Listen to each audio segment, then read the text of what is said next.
अच्छा, अब हमारे पास टॉपिक है एमवीसी के अंदर सेशन।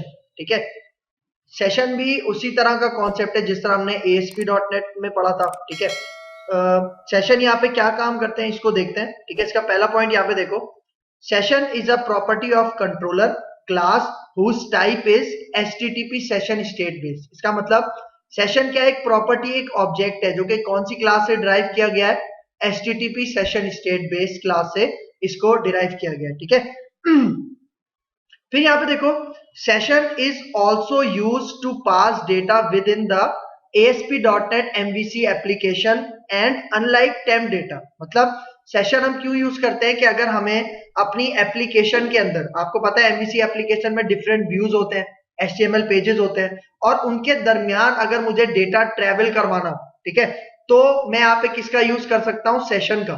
ठीक है, यहाँ पे कह रहा है टेम्प डेटा का हम यूज नहीं कर सकते। क्यों?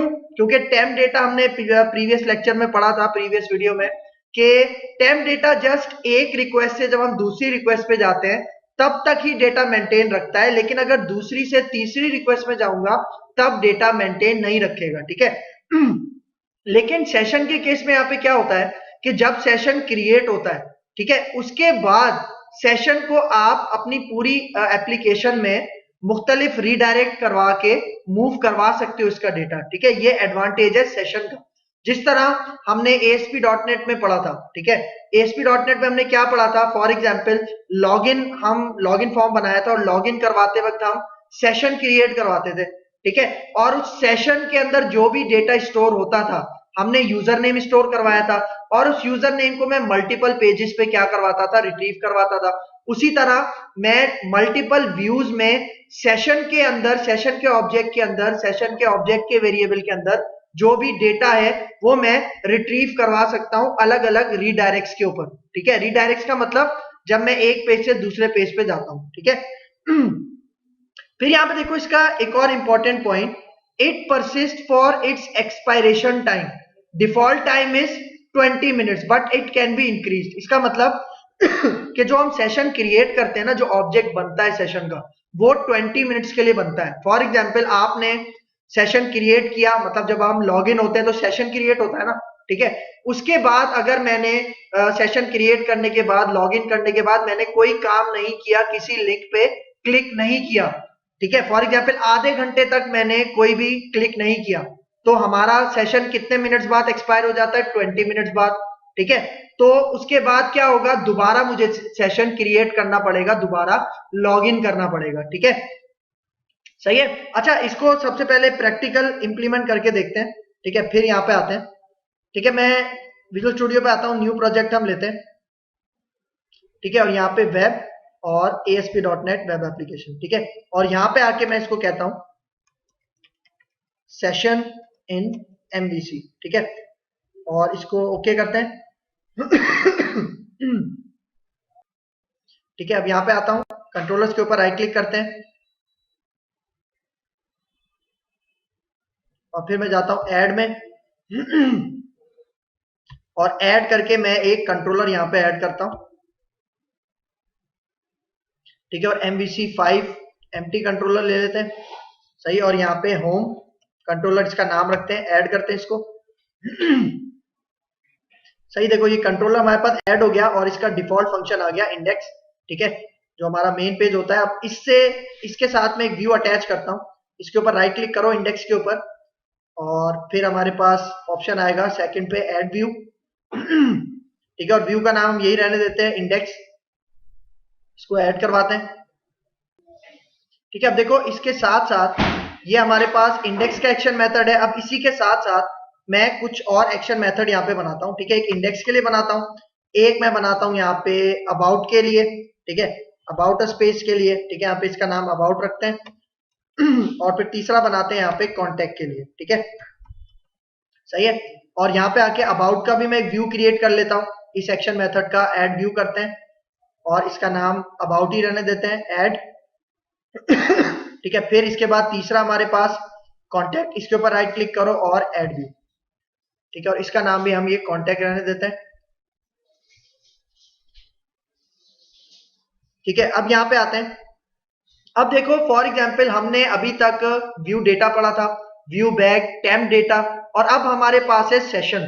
ठीक है, तो इन चारों को मैं यहाँ पे डिक्लेयर करता हूं, और जब मैं रीडायरेक्ट करवाऊंगा तो आप रिजल्ट देखना। ठीक है, क्योंकि हमने पढ़ा था कि व्यू बैग और व्यू डेटा का डेटा मैं एक कंट्रोलर के व्यू से दूसरे कंट्रोलर के व्यू में नहीं भेज सकता। मतलब एक एक्शन मेथड का जो व्यू है, ठीक है, अगर मैं चाह रहा हूं एक एक्शन मेथड के व्यू से मैं दूसरे एक्शन मेथड के व्यू में डेटा ट्रांसफर करूं, तो मैं व्यू डेटा और व्यू बैक का यूज नहीं कर सकता, मैं तब टेम्प डेटा यूज करता हूं। ठीक है, यहां पे आता हूं, मैं सबके ऑब्जेक्ट बना लेता हूं।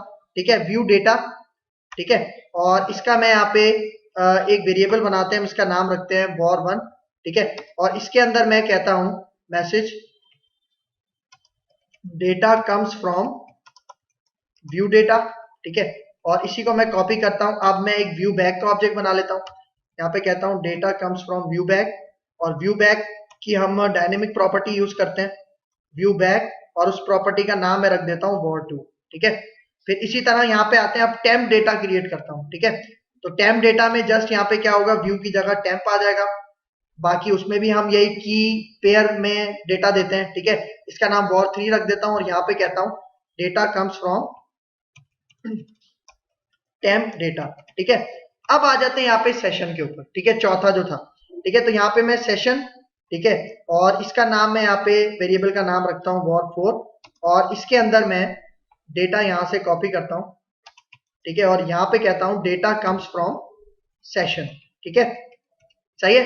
तो अब ये जो डेटा है, ठीक है, ये जो मैंने यहाँ पे मल्टीपल ऑब्जेक्ट्स के अंदर रखा है, ठीक है, इनको इन चारों के दरमियान अब डिफरेंशिएट भी हो जाएगा। ठीक है, तो आप यहाँ पे देखते जाना। ठीक है, अब इनका जो भी डेटा है वो मैं रिट्रीव करता हूं अबाउट के पेज पे। मतलब ये जो मैंने बनाया है, ये जो ऑब्जेक्ट बनाए वो इंडेक्स के एक्शन मेथड के अंदर बनाए हैं, और मुझे इंडेक्स के व्यू में रिट्रीव नहीं करवाना, मुझे रिट्रीव करवाना है अबाउट में। ठीक है, जो कि दूसरा एक्शन मेथड है। ठीक है, तो मैं यहाँ पे आता हूं। ठीक है, यहाँ पे हम s3 का टैग यूज करते हैं, और इसके अंदर मैं कहता हूं एक message view data data is, और इसके अंदर कॉल करवाने के लिए @ सिंबल लगाऊंगा। ठीक है, रिजल्ट सिंटैक्स, और यहाँ पे व्यू डेटा। ठीक है, और इसके वेरिएबल का नाम रखा था हमने var1। ठीक है, तो यहाँ पे जो भी उसका डेटा होगा वो यहाँ पे s3 के टैग में प्रिंट हो जाएगा। फिर इसी को कॉपी करते हैं। ठीक है, और अब दूसरा है यहाँ पे व्यू बैक। ठीक है, तो यहाँ पे मैं कहता हूं व्यू बैक डेटा इज, और वो आएगा हमारे पास व्यू बैक की डायनेमिक प्रॉपर्टी जिसका हमने नाम रखा था var2। ठीक है, और ये स्क्वायर ब्रैकेट और कोट्स यहां से हटा दोगे। ठीक है, फिर इसी तरह तीसरे पे आते हैं, अब है टेम्प डेटा। ठीक है, टेम्प डेटा डेटा इज, और यहां पे मैं टेम्प डेटा, और उसके वेरिएबल का नाम हमने रखा था var3। ठीक है, और फिर अब लास्ट क्या आ गया हमारे पास, सेशन। ठीक है, तो यहां पे आता हूं सेशन, सेशन डेटा इज, और यहां पे हमने बनाया था इसका सेशन और var4। ठीक है, मतलब आप एक चीज आप नोट करो कि व्यू डेटा, टेम्प डेटा और सेशन, इनका साइंटेक्स मिलता जुलता है, क्योंकि इनमें हम की वैल्यू पेयर में, ठीक है, अगर यहाँ पे देखो देखो सेशन भी, टेम्प डेटा भी, व्यू डेटा भी, ठीक है, इसमें हम की वैल्यू पेयर की मदद से डेटा स्टोर करवाते हैं। की यहाँ पे मैं किसको कह रहा हूं, ये जो var4 है, और वैल्यू किसको कह रहा हूं, ये जो मैंने स्ट्रिंग इसके अंदर स्टोर करवाया। ठीक है, सही है। फिर यहाँ पे आते हैं, देखो यहाँ पे सारा रिट्रीव करवा दिया। अब यही डेटा मुझे रिट्रीव करवाना है कॉन्टैक्ट के व्यू में भी। ठीक है, तो यहाँ पे आते हैं, मैं इसको यहाँ पेस्ट कर लेता हूं, और एक और काम करते हैं, यहाँ पे जो हमारा इंडेक्स है, ठीक है, इसके अंदर मैं एक यहाँ पे पैराग्राफ के थ्रू एक मैसेज लिख देता हूं, यहाँ पे this is a home page. ठीक है, और इसी को कॉपी करते हैं, यहाँ अबाउट में लेके जाते हैं। ठीक है, और यहाँ पे मैं पैराग्राफ में कहता हूं दिस इज अबाउट पेज। ठीक है, ठीक है, और यहाँ पे आते हैं कॉन्टैक्ट में, यहाँ पे मैं कह देता हूं दिस इज कॉन्टैक्ट पेज। ठीक है, और अब मैं यहाँ पे आके रन करता हूं, तो बाय डिफॉल्ट हमारे पास कौन सा एक्शन मेथड चलता है, इंडेक्स, मतलब इस इंडेक्स का व्यू कॉल होगा हमारे पास। तो मैं यहाँ पे आके रन करता हूं, तो अब आप रिजल्ट देखना। ठीक है, अब यहाँ पे देखो हमारे पास कौन सा एक्शन मेथड चल रहा है, इंडेक्स का इंडेक्स व्यू कॉल हो रहा है। ठीक है, अब मैं यहां से जाता हूं, हमारे पास यूआरएल में मैं लिखता हूं होम। ठीक है, और उसका जो एक्शन मेथड था अबाउट। ठीक है, यहाँ पे जाता हूं और इसको एंटर करता हूं। ठीक है, तो अब आप यहाँ पे रिजल्ट देखना। तो अब देखो व्यू बैग और व्यू डेटा का डेटा हमारे पास दूसरे व्यू में एक्सेस नहीं हो रहा, ठीक है, ये तो हमने पढ़ा था जब व्यू बैग और व्यू डेटा पढ़ा था। लेकिन यहाँ पे देखो टेम्प डेटा का डेटा एक्सेस कर पा रहा हूं, क्योंकि अभी ये मैंने फर्स्ट टाइम रीडायरेक्ट किया है, ठीक है, मतलब अभी मैं इसकी सब्सिक्वेंट रिक्वेस्ट पे हूं। मतलब करंट रिक्वेस्ट कौन सी थी हमारे पास, इंडेक्स, और अब मैं किस पे आया हूं, अबाउट पे, तो ये हमारी सब्सिक्वेंट रिक्वेस्ट है, ठीक है। तो सब्सिक्वेंट रिक्वेस्ट में मैं टेम्प डेटा का डेटा एक्सेस कर सकता हूं, ठीक है। लेकिन यहाँ पे देखो सेशन का डेटा भी एक्सेस हो रहा है, ठीक है। लेकिन अब मैं यहां से जाता हूं कॉन्टैक्ट पेज के ऊपर, ठीक है, कॉन्टैक्ट पेज के ऊपर, और अब एंटर करता हूं, तो अब आप रिजल्ट देखना। अब देखो यहां पे टेम्प डेटा का डेटा रिट्रीव नहीं हो रहा, बल्कि किसका डेटा रिट्रीव हो रहा है, सेशन, सिर्फ सेशन डेटा का डेटा रिट्रीव हो रहा है, ठीक है। मतलब अब आप जितनी दफा भी रीडायरेक्ट करोगे, जितनी दफा भी रिक्वेस्ट करोगे, सेशन का डेटा आपके पास मेंटेन रहेगा ऑलवेज, सही है। टेम्प डेटा का और व्यू बैग और व्यू डेटा का तो दूसरे व्यू में एक्सेस हो ही नहीं सकता, लेकिन टेम्प डेटा का डेटा एक दफा एक्सेस हो सकता है, एक दफा रीडायरेक्ट करने पे, एक दफा सेकंड रिक्वेस्ट आने पर, ठीक है। अब यहां पे देखो हमारे पास सेशन डेटा, ठीक है, अब देखो सेशन डेटा मेरे पास यहां पे रिट्रीव हो गया ना, ठीक है। अब अगर मैं इस पॉइंट पे मैं 20 मिनट्स तक, अगर फॉर एग्जांपल यहां पे कोई लिंक्स होते मेरी वेबसाइट पे, अगर मैं क्लिक ना करता, एक्टिव ना होता, तो 20 मिनट्स बाद मेरा ये सेशन भी क्या हो जाता, डिस्ट्रॉय हो जाता ऑटोमेटिकली, ठीक है। अब आप सेशन की टाइमिंग बढ़ा भी सकते हो और सेशन की टाइमिंग कम भी कर सकते हो, ठीक है। किस तरह से, देखो मैं यहां पे आता हूं, इसको स्टॉप करता हूं, ठीक है। हमारे पास फाइल होती है एक वेब कॉन्फ़िग फाइल, ठीक है। वेब कॉन्फ़िग फाइल में आ जाओ, ठीक है, इसके ऊपर डबल क्लिक करो, ठीक है। और यहां पे देखो हमारे पास कॉन्फ़िगरेशन के टैग के अंदर एक टैग होता है सिस्टम डॉट वेब, ठीक है। इसके अंदर आप जाओ, इसके अंदर यहाँ पे एक टैग होता है, इसको कहते हैं सेशन स्टेट, ठीक है, पेयर टैग है, और इसके अंदर एक एट्रीब्यूट होता है जिसको हम कहते हैं टाइम आउट। अब टाइम आउट आप डिसाइड करते हो, ठीक है, मतलब बाय डिफॉल्ट 20 मिनट्स होता है, याद रखना, ठीक है। आप 5 मिनट्स रख दो कि अगर हमारा यूजर हमारी वेबसाइट पे 5 मिनट तक इनएक्टिव रहता है तो उसका सेशन डिस्ट्रॉय हो जाए और उसे दोबारा से सेशन क्रिएट करने की जरूरत पड़े। आपको याद होगा ये काम हमने ASP.NET में लॉगिन फॉर्म के वक्त किया था, ठीक है। तो ASP जब MVC में जब हम आगे फॉर्म्स की बात करेंगे तो इस सेशन को हम मजीद डिस्कस करेंगे, ठीक है।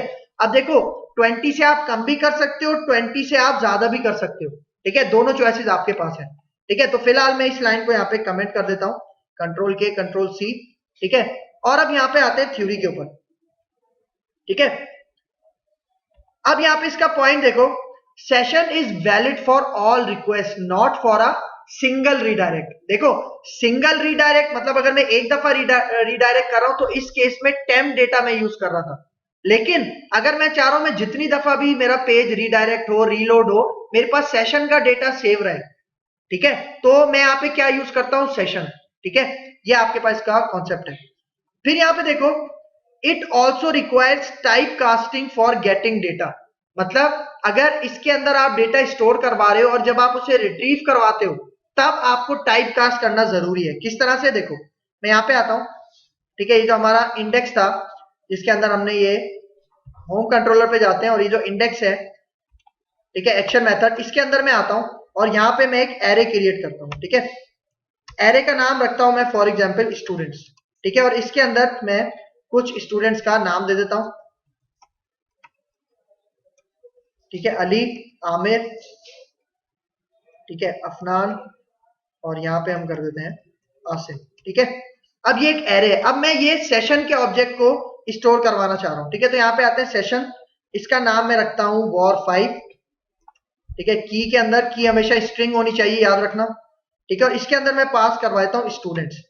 अच्छा एक बात आप नोटिस करना है यहाँ पे, जिस तरह हम व्यू डेटा में, व्यू बैग में, टेम्प डेटा के अंदर हम सिंगल वैल्यू भी स्टोर करवा सकते हैं, ठीक है, लिस्ट या एरे भी स्टोर करवा सकते हैं और कोई ऑब्जेक्ट भी स्टोर करवा सकते हैं, उसी तरह सेशन में भी मैं डेटा क्या करवा सकता हूं, स्टोर करवा सकता हूं, ठीक है। मतलब सिंगल हो, एरे हो, लिस्ट हो या कोई भी ऑब्जेक्ट हो। अभी मैं इसमें क्या स्टोर करवा रहा हूं, एरे स्टोर करवा रहा हूं, ठीक है। अब इस एरे को मैं रिट्रीव करता हूं अपने अबाउट के पेज में और कॉन्टेक्ट के पेज में, ठीक है। देखो मैं यहां पे आता हूं, मैं एक यूएल का टैग, अनऑर्डर लिस्ट का टैग ओपन करता हूं और उसमें Razor syntax multiple code block open करता हूं, ठीक है। और यहां पे आके अब मैं फॉर ईच का लूप स्टार्ट करता हूं, ठीक है, और यहां पे आता हूं, मैं कहता हूं कि मेरा जो स्ट्रिंग है वो किस टाइप का है, मतलब जो एरे है वो स्ट्रिंग टाइप का है, और एक वेरिएबल बना रहा हूं काउंटर वेरिएबल आई, और इसके अंदर जो डेटा प्रिंट होगा वो कहां से आएगा, सेशन के अंदर से, ठीक है। और सेशन में उसकी की का नाम हमने क्या रखा था, वॉर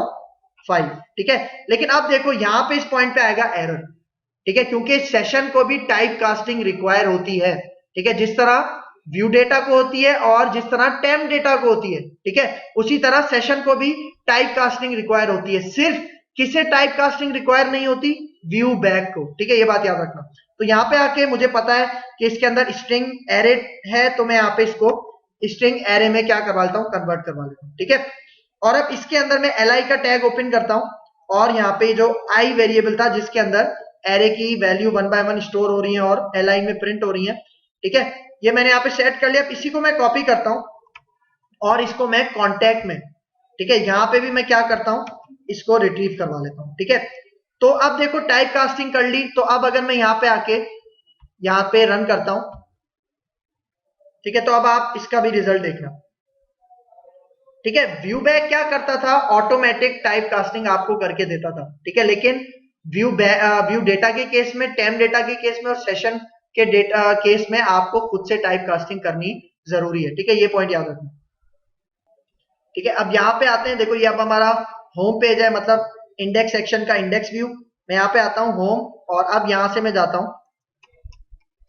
अबाउट के ऊपर, ठीक है, अबाउट, और यहाँ पे आके अब मैं एंटर करता हूं, ठीक है। तो यहाँ पे देखो ये भी रिट्रीव हो रहा है, ठीक है, सेशन का डेटा, और टेम्प डेटा का भी डेटा भी रिट्रीव क्यों हो रहा है, क्योंकि पहली दफा रीडायरेक्ट हो रहा है, फर्स्ट टाइम रीडायरेक्ट है, ठीक है, तभी यहाँ पे डेटा रिट्रीव हो रहा है। लेकिन अगर अब मैं यहाँ से चला जाऊं कॉन्टैक्ट के ऊपर, ठीक है, और यहाँ पे आके अब एंटर करूं, तो आप देखो टेम्प डेटा का डेटा रिट्रीव नहीं हो रहा, बल्कि सेशन का डेटा रिट्रीव हो रहा है, ठीक है। ये वेरिएबल भी, सिंगल भी और एरे भी हमारे पास क्या हो रहा है, रिट्रीव हो रहा है, क्योंकि इसको मैंने सेशन के अंदर स्टोर करवाया था, ठीक है। तो यहाँ पे आके इसको अब मैं स्टॉप करता हूं, ठीक है। अब इसकी थ्योरी के ऊपर आते हैं, सही है। अच्छा, फिर यहाँ पे कह रहा है and check for null value to avoid error, मतलब हम ये भी चेक करवा सकते हैं कि नल तो नहीं है, मतलब सेशन के अंदर, तो वो किस तरह से चेक करवाएंगे, देखो मैं यहाँ पे आता हूं, ठीक है, जो हमारा अबाउट और कॉन्टैक्ट का एक्शन मेथड है, इसके अंदर मैं यहाँ पे आता हूं और इफ की कंडीशन लगाता हूं, ठीक है, और यहाँ पे मैं कहता हूं ये जो हमारा